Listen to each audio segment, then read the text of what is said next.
আসসালামু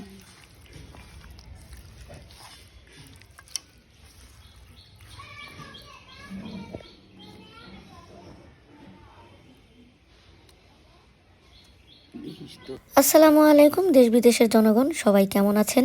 আশা করি এই শীতে সবাই ভালো আছেন। আমিও ভালো আছি আলহামদুলিল্লাহ। আল্লাহ আমাকে ভালো রেখেছেন।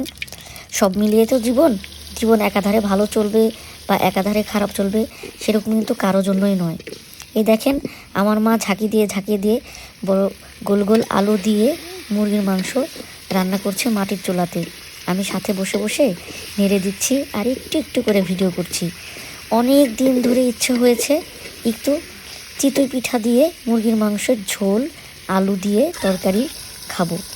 মা তো কথা শুনেছে এবং সে এমনিতেই পিঠা বানানোর জন্য পটু।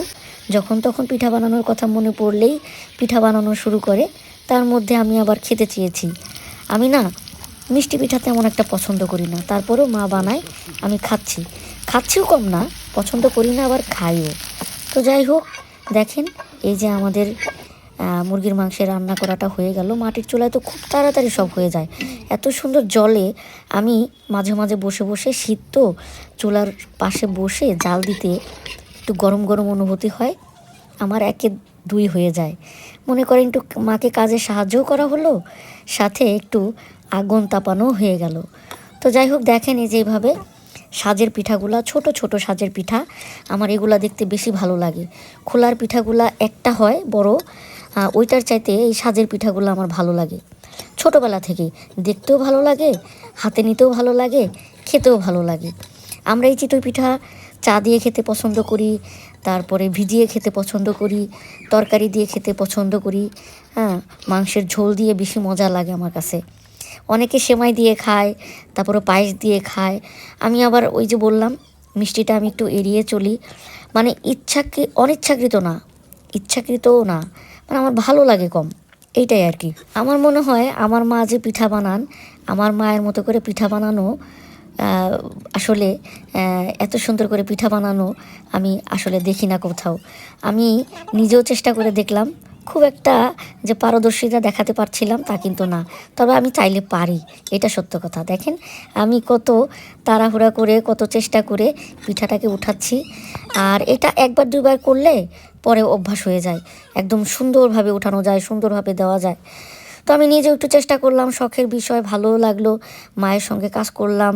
আর শীতের মধ্যে রোদে বসে, চুলার তাপে বসে কাজ করতে একটুও খারাপ লাগে না। তো দেখেন আমার পিঠা, এই যে আমি নিজে এবার দিয়ে দিলাম। তো দেখেন সুন্দর পিঠা হয়েছে, ভিতরে একদম নরম। ভাবিকে বললাম একটা ছিঁড়ে খেয়ে দেখো কেমন হলো। তো বললো না, বেশ নরম হয়েছে।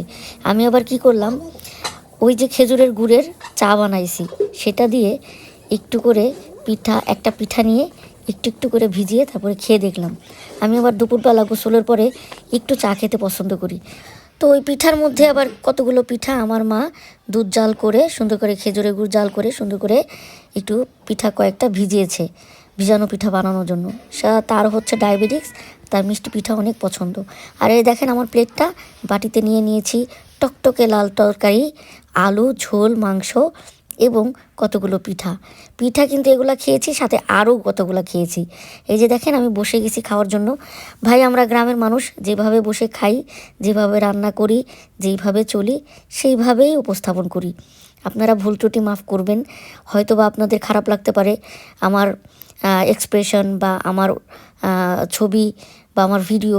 আপনারা ক্ষমা সুন্দর দৃষ্টিতে দেখবেন। আমি এর চাইতে ভালো করতে পারি নাই। আমি চেষ্টা করি যতটা না আসা যায়, তারপরেও মাঝে মাঝে ইচ্ছা হয় যে সবাই যেহেতু দেখাচ্ছে, আর এই প্রতিযোগিতার দিনে একটুখানি না দেখালে উপায় নেই, একটু ভাইরাল হওয়ার কোনো স্কোপই থাকে না। যদিও আমি ভাইরালের চাইতে আমি এটার থেকে কমার্শিয়ালভাবে একটু স্বাবলম্বী হতে চাই। এটা আসলে অনেকে না বললেও আমি প্রকাশ্যেই বলে দিই, আমি এত কষ্ট করি অবশ্যই কমার্শিয়ালভাবে একটু লাভবান হওয়ার জন্য। তো দেখেন আমি এইভাবে খাচ্ছিলাম, অফুরন্ত মজা লাগছিল। আর মাংসটাও অনেক মজা হয়েছিল, তরকারিটা।